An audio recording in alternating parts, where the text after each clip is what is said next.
bisnisnya itu sendiri. Karena pariwisata sangat kental dengan bisnis industrinya, berbagai industri, baik itu industri yang langsung maupun tak langsung. Yang langsung adalah hotel, travel, yang tak langsung itu mungkin yang menyiapkan bahan makanan untuk hotel, kemudian juga orang-orang yang mendukung di destinasi itu sendiri.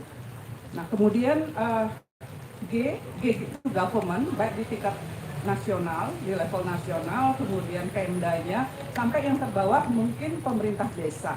Nah, itu harus juga merupakan harus bersinergi dari pusat sampai ke daerah. Kalau kami di pusat, tentunya tatarannya nasional. Kebijakan yang dikeluarkan adalah tataran nasional yang bisa dijadikan panduan, dan kemudian di masing-masing daerah mungkin ada kearifan-kearifan lokal yang juga harus dijaga. Nah, itu juga mesti masuk di dalam perdanya. Kemudian C-nya adalah komunitas dan masyarakat yang ada di destinasi, dan M-nya adalah media. Media juga sangat berperan penting di dalam pengembangan pariwisata. Nah itu adalah kode etik kepariwisataan secara global yang juga kita ikuti.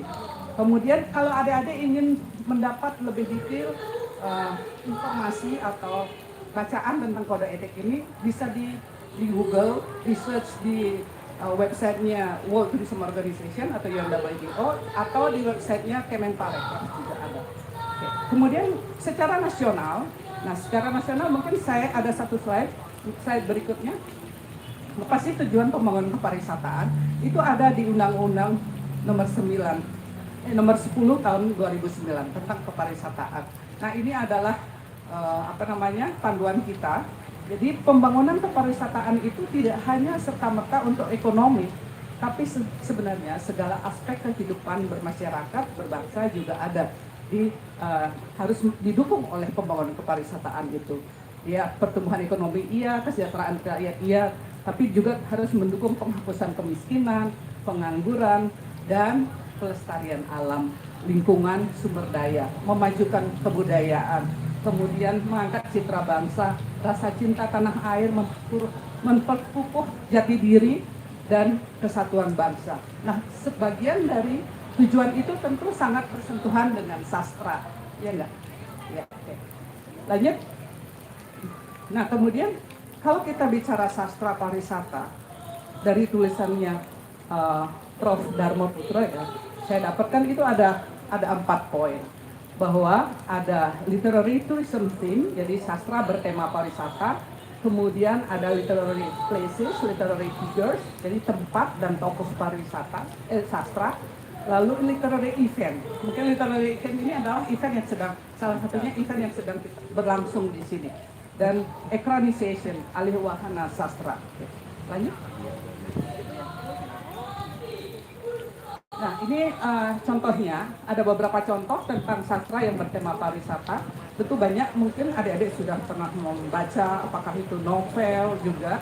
Saya berikan beberapa contoh yang tentunya ini dapat menginspirasi munculnya pariwisata. Apakah itu pariwisata religi, pariwisata budaya, alam, karena di dalamnya tentu mungkin mengandung kearifan lokal dari daerah tersebut, kemudian aspek kulinernya, aspek kemasyarakatannya ada. Lanjut. Yang kedua, literary places atau figures, jadi tempat atau tokoh. Nah, salah satunya mungkin yang sangat terkenal adalah Laskar Pelangi. Siapa yang udah pernah ke sana? Adik-adik? Belum? Tapi kita juga ada kan di Ubud yang Eat, Pray, and Love. Nah, itu internasional. Jadi tempat dan latar setting karya sastra bisa menjadi tempat wisata. Kemudian penulis sastra dapat dijadikan ikon juga di dalam menarik kunjungan kepariwisataan.